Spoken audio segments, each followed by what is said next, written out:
What are the three key fantasy football questions facing the Seattle Seahawks as they head into training camp in the 2022 preseason? It's time to break them down right here and right now as we close our look at the NFC here on Locked On Fantasy Football. Are Locked On Fantasy, your daily NFL fantasy podcast. Part of the Locked On Podcast Network. Your team every day.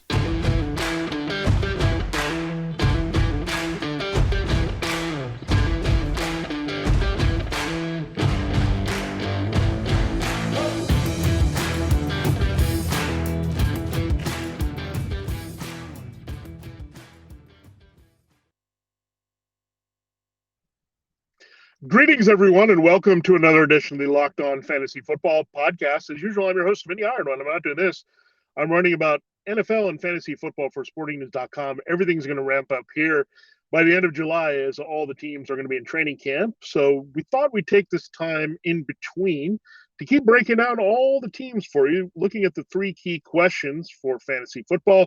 We have come to the end of the NFC. That means we're on our last team from the NFC West. It's the Seattle Seahawks. They get the spotlight on today's show.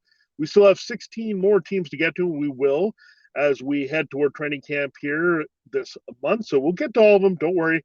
We will break them down for you in full to explore those key questions so we can do some advanced scouting here post all the big offseason moves for all these teams. So a lot of fun to break that down for you here on the show. Thanks for making Locked On Fantasy Football your first listen today. We're free and available to you on all platforms.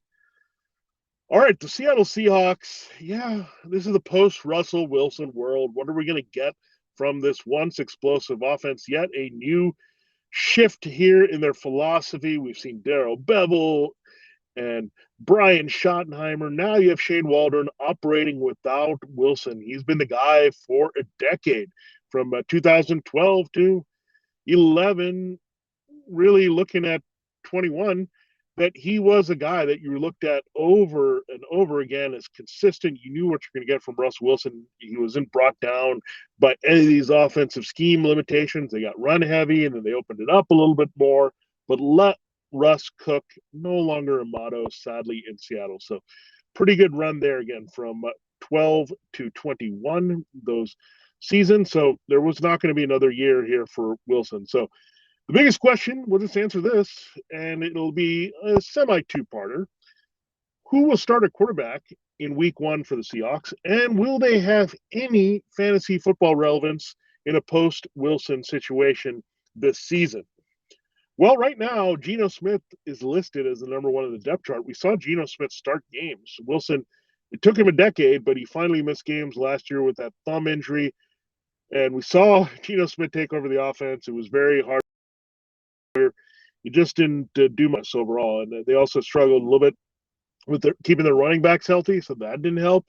But definitely was a detriment to DK Metcalf, Tyler Lockett, the rest of this receiving core. Metcalf and Lockett are still talented enough. If they get the right ball in the air and favorable coverage, they're going to make a big play. But Geno Smith is a massive downgrade from Russell Wilson, and Drew Lock is also a pretty significant downgrade. At least with Drew Lock versus Geno Smith, you get extremely strong arm to push the ball downfield. So there's a glimmer of hope there that even if he's wildly inaccurate, takes a lot of interceptions, that he's still going to make his principals happy, somehow get to 20 plus TD passes. That's all we're looking for here. As long as a lot of them go to Metcalf and Lockett, we'd be okay with that. But yeah, Drew Lock would be the favorite right now. They haven't made a move. They didn't go after Baker Mayfield. They let the Panthers make that deal with the Browns. So Seahawks, I don't think were really, truly interested in Baker Mayfield. They wanted him as maybe a potential option for Drew Lock, but they want to push the ball downfield. They want to run, pound it, and then push the ball deep to the receivers and make sense. Metcalf and Lockett were excellent deep ball receivers with Wilson. We know Wilson had a storied connection with Lockett where they had amazing chemistry and great efficiency in hooking up several yards downfield. And then Metcalf, he's just a beast, a physical specimen, short area, can get it going toward the red zone, in the end zone, and then making those big plays with his flat-out speed running past people. So These are just two extremely talented wide receivers. Lockett getting a little bit older, Metcalf in his prime. Metcalf also motivated to get his contract extension here, no matter who's quarterbacking him. So I would say they're going to lean toward Drew Lock here. They just want him to earn the job over Geno Smith. He's the incumbent backup. He has more familiarity in the system with Waldron. So that's why it's kind of set up that way going into camp. But everyone expects in this current situation, Seahawks could maybe luck into Jimmy Garoppolo.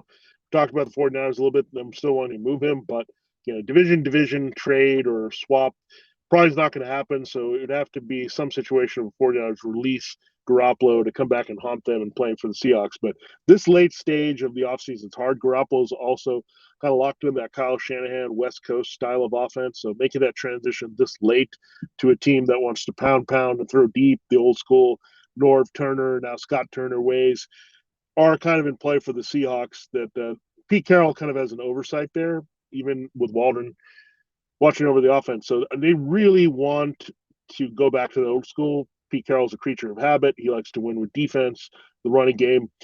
It worked for him for a long time with the right players. Unfortunately, right now his defense is not at that level. They took a lot of hits last year, but he's convinced that maybe this will protect the defense a little bit. If you can run it, get those big plays, put the defense in position to tee off. If you can get some leads with those big plays on the other side of things, maybe grind games and the running game, shorten them a little bit and set up the play action and the downfield shot. So this is going it back to what Wilson was in an offense early in his career with Bevel. So not a surprise there. Carroll trying to have one last run with his team. I don't think they're a playoff contender by any means, especially with a shaky quarterback situation. But right now, I would say Drew Lock is the favorite to me to win the starting job. They've stuck with him, even with that joke that the U.S. Open made there on Twitter, kind of joking about Seahawks fans having to see Drew Lock for 17 games. It actually might happen here over Geno Smith. There's no way they can go with Geno Smith. They're pretty much waving a white flag in the season if they're going with a shaky bridge backup there. I mean, shakiest of the shakiest there when you go there. But Drew Lock has some upside. He showed a little bit with the Broncos. You had him come back in the Wilson trade. So they want to see what they've got, and then they can easily tap into the 2023 draft early with Bryce Young, CJ Stroud, some of those options they have coming out. And it could only expand if you have guys like Phil Jerkovich in the mix and all that. So something to watch out. So the Seahawks are just giving it a go with what they have, maybe just saying, let's recover from moving on from the Wilson contract, take care of Metcalf, and see where we're going to go with the franchise quarterback there in 2023. But that would say they need to take a long look at Drew Lock. Because Geno Smith is not the future. At least Drew Lock could be if he shows something and can put it all together with his big arm here in Seattle. All right, that's the biggest question surrounding the Seahawks, who will start at quarterback and how effective they can be. So not someone we're looking for in fantasy football, but you're just looking for a distributor, facilitator for these key fantasy football weapons elsewhere to be successful for the Seahawks. So looking forward to seeing what they can do in the passing game without Wilson, hoping that they will get some good return there this season for sure. Now, before we talk about who's going to run the ball most for the Seahawks, I do have to tell you about a exciting sponsor here that is to help us bringing the show to you.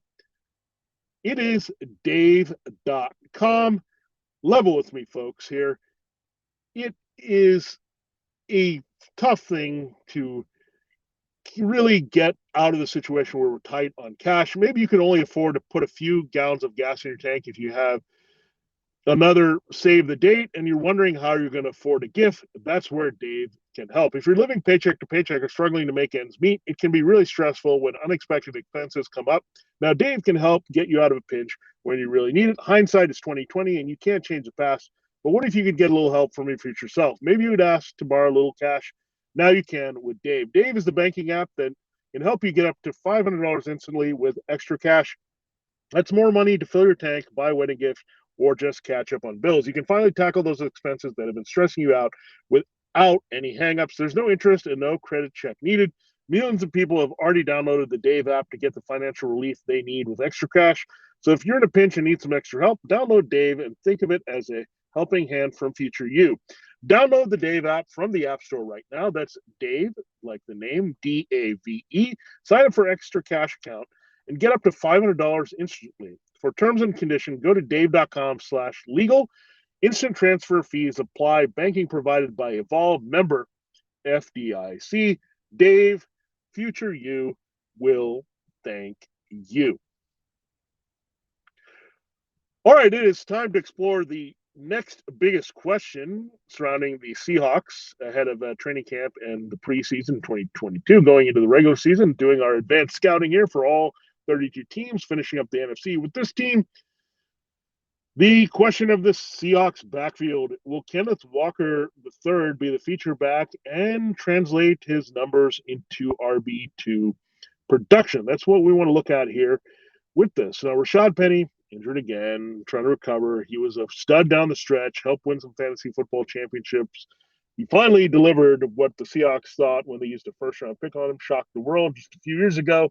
He hasn't been able to stay healthy, but he showed that explosive nature in the running game. So right now, he's number one on the depth chart. Chris Carson still on the mend. It seems like his injuries have just caught up to him. He just can't stay on the field. We know he's been very reliable as an RB2, borderline RB1 when getting the ball and getting significant touches for this team. That was with Wilson. And you have DJ Dallas hanging around as the number 4. But right now, sandwiched between them is Kenneth Walker III, also known as Ken Walker. And this Michigan State running back, I was surprised that he ended up with the Seahawks, but it makes a lot of sense with their philosophy here. Run the ball at a high level. And what I like about Walker, he gives them fresh legs and a durable look here at the position. Where Penny and Carson, they've been trying to make it work with these two guys, but neither can stay healthy. We've seen DJ Dallas had to step into a big role at one point. Travis Homer has been used in some capacity. They've gone through different guys in that receiving role, including J.D. McKissick and C.J. Prosise. So we want to see one guy that can touch the ball quite a bit here consistently. And Ken Walker III can do that for sure. With Penny, just a walking durability issue. So is Chris Carson. So really can't trust either of those guys. And I don't think you invest a high pick if you're Seattle and then work on your running game. Keep in mind, they remix their offensive tackles. So they can have 2 new starting offensive tackles here, moving on from Dwayne Brown. So they're run-oriented. Everything about this team sets up the run blocking, road graders. They want to pound the ball and be successful in that sense. So when you look at the team here, I think it's a great opportunity for Walker to be the lead back here over Penny or Carson. Just the durability alone gives Walker great upside. If he's touching the ball at a significant rate, that is excellent for him because he is going to be an RB2. He's going to return that value. You know, Penny was an RB1. He blew off the doors down the stretch last year, carried a lot of fantasy football teams to victory. Chris Carson was as consistent as they came with his production, with rushing and scoring. Now, Walker can be completely excellent in this role, catching passes as well. I think he's a bit underrated in that aspect, but he put up some big numbers for the Spartans last year, got into the Heisman conversation there for Michigan State. This is legit talent here, and that's why he went so high in the draft, and the Seahawks targeted him because they wanted him to be the new centerpiece. I think they are also getting frustrated and tired of Penny and Carson not being healthy. So now you have a big option. So watch out for Walker. There's no way I would trust Penny and Carson more. I want to draft Walker ahead of both of these guys here. Again, you plug and play in this role. It doesn't matter who the quarterback is. Looking at the way the offensive line is structured here, this is going to be a heavy running, successful team. And Walker can also take advantage in half point and full PPR of catching some passes to pad his stats. And he's going to be the primary guy, I think, who's going to get the ball near the goal line. So run heavy team coming ahead, playing off this limited passing game. They need to set up the passing game, however, to throw deep, and that's play action, and they got to pound someone in between the tackles. You can't trust Penny and Carson to take that abuse with their durability issues. There's always something with them, so you have to really point to Ken Walker having a big rookie role for them in 2022. And I can't wait to see what he can do in training camp practice in the preseason. There's a lot of excitement and buzz over him, much more so than what's going on with Geno Smith and Drew Lock in the passing game and who's going to end up being the starting quarterback for Seattle. We have one more big question about the Seahawks, and that involves their wide receiver core, and we'll talk about that in our final segment here on Locked On Fantasy Football as we wrap up our look at the Seahawks' 3 key questions and all the NFC teams. So we would have 16 down, 16 more to go after today. BetOnline.net is your number one source for all your betting needs and sports information. Find all the latest sports developments league reviews, and news, including this year's NHL playoffs and Major League Baseball. BetOnline is your continued source for all your sporting wagering information, including live betting, esports, and scores. And BetOnline.net remains the best spot for all your sports, scores, podcasts, and news this season. So we had a lot of good action with the NHL and NBA. We're now full on in MLB being the season of choice. But before we know it, NFL will be here. Camp, preseason games coming around just the corner in about a month. And we'll also have futures that you can look at.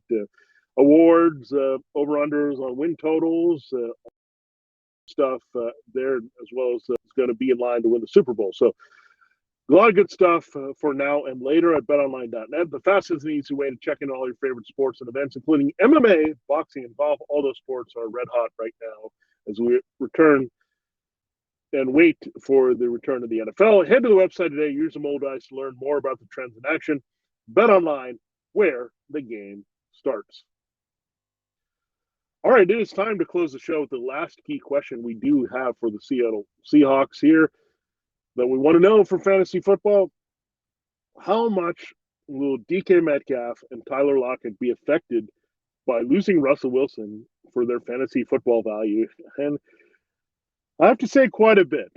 DK Metcalf and Tyler Lockett were elite, borderline wide receiver ones last year with their production. That's just the way they were because there was not much behind them. Keep in mind that. Now it's a little bit different landscape. You have Freddie Swain, D. Eskridge, some of the usual suspects behind them. Rounding out are Bo Melton and Marquis Goodwin. Remember him? He's bouncing around again with yet another team, the track star that started his career at the Bills, played with 49ers for a while. So he's hanging on by a thread on the depth chart. We've seen some flashes from Swain, but pretty much from wide receiver, the production has been funneled through Lockett and Metcalf for this team. Now you have a twist, however, because they have a little bit more relevance at tight end. They had Gerald Everett last year. Didn't quite work out working with Waldron there the 1 year. He's moved on back to LA to the Chargers. So now you have Noah Fant, that other player that came back of note, along with Shelby Harris in that Broncos trade, along with Drew Lock. So Fant comes back, and Fant is a legitimate player. We know that he was in the conversation right there as a pretty solid tight end one last year. Now he's sharing time with Will Dissly. So Drew Lock and the big arm, there's some chemistry established between Lock and Fant that could carry over from the Broncos. And Fant is a field stretcher down the seam. That's kind of what his athleticism points to. So how much is Dissly going to be involved? I don't think this is a good development, obviously, for Dissly with Fant in the mix, but it also may impact the way that Lockett and Metcalf are used here. Ideally, they want to push the ball downfield still and keep that mentality with Drew Lock, but the accuracy is there. He has some trust factor with Fant. Short to intermediate routes, working the seam, working in the middle of the field might be a little bit easier than Drew Lock trying to force the ball outside and on the perimeter with these deep balls. So that Fant is going to be a factor. You just don't pick up a player like that and decide, okay, we're not going to use him.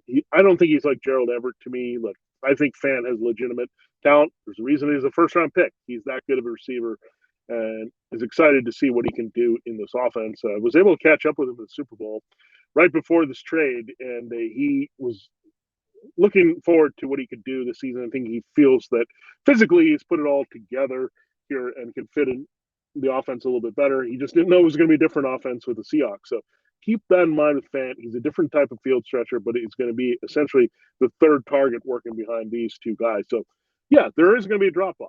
You're just not going to have the same efficiency without Wilson. It's just not going to happen. Let's hope it's not Geno Smith, and we're going to have to downgrade even more. That said, Metcalf and Lockett are A-plus talents. Lockett has a little bit left in him still. I think he can deliver for you wide receiver 3 numbers, but you drop down Metcalf more into the wide receiver 2 range. It just has to happen. It's just not going to happen in bunches and big plays. And there's some games where Metcalf would be quiet if he got the attention in coverage, either with a shutdown guy or double team. That could still happen here. Force Drew Lock to go elsewhere. Lock to Lockett could happen here quite a bit. So keep that in mind, but you do have to downgrade. When you have a quarterback drop off of that significance, you do have to factor it in fantasy football. Now, I'm not saying go crazy and downgrade them out of the picture and suddenly say Lockett is not draftable or Metcalf. I'm going to wait on him and avoid him so much in drafts. No, the talent is the number one thing for any player in fantasy football, and Lockett and Metcalf have loads of it. They're going to be key targets along with Fant for whoever's a quarterback, hopefully Lock here this season. So really, again, it's just natural that there's going to be a drop off. So just be a little bit wary, but don't get too nuts in taking them off the board because I think you're going to end up with a pretty good value. That's the key. Is we're looking for value across positions, and now you can get these two guys a little bit better. You're not going to have to expend as much. Lockett was already still a bargain last year, but Metcalf, you won't have to pay as heavy a price, but you can still get the right return on investment where you draft him as a wide receiver too. Just don't drop him too far and be careful. You just have to adjust accordingly. Everything is important, but still, it's not like the vacated targets are there. There are still going to be key parts of this offense. They're not suddenly away from this team. They have to catch passes and build on that. And Fant basically is going to pick up whatever its role was, a little bit more expanded. So maybe see the targets drop down a little bit from Metcalf and Lockett. The efficiency related to that, the catch rate and the touchdowns may drop a little bit, but still not to a level where you're not going to trust them as fantasy football assets, even in the quarterback change to likely Drew Lock here in 2022. So there you have it. There's exploring the three big questions surrounding the Seattle Seahawks and their fantasy football prospects for 2022 as we look forward to training camp, the preseason, to find out a little bit more and have a little bit more confidence in drafting those Seahawks wide receivers. Thanks for making Locked On Fantasy Football your first listen today. Now make your second listen to Locked On NFL podcast. Our national NFL experts, insiders, keep fans dialed in with the biggest stories and latest news from around the league. Because an offseason, as we know, as we've talked about here in Locked On Fantasy Football, does not equal break in the action. For Locked On Fantasy Football, this is Vinnie Iyer. Have a great weekend, and we'll catch you on the other side. We start breaking down the teams in the AFC and their key questions, starting in the East with the Buffalo Bills.